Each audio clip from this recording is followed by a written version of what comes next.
81 সালে যে প্রেসিডেন্ট নির্বাচন হয়, সেই নির্বাচনে বিএনপির প্রার্থী ছিল জাস্টিস সত্তার সাহেব।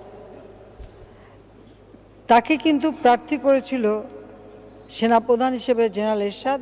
বিদেশি একটি পত্রিকায় সেটা ঘোষণা দিয়েছিল যে সত্তার সাহেব তার প্রার্থী, যেখানে আমরা আপত্তি তুলেছিলাম এবং সেখানে আমরা সত্তার সাহেবকে বলেছিলাম যে এ ধরনের প্রার্থী হওয়া উচিত না, বরং নির্বাচনটা সুষ্ঠুভাবে হতে দেন, গণতান্ত্রিক ধারার যেন বজায় থাকে।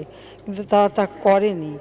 আর ফলাফল এটাই হয়েছিল যে তখন বেগম খালেদা জিয়া কিন্তু রাজনীতিতে আসেনি, কিন্তু পরবর্তীতে রাজনীতিতে না আসলেও তিনি হঠাৎ করে সত্তার সাহেবের বিরুদ্ধে একটা স্টেটমেন্ট দেন এবং সত্তার সাহেব ছিল তখন বিএনপির ভারপ্রাপ্ত চেয়ারম্যান।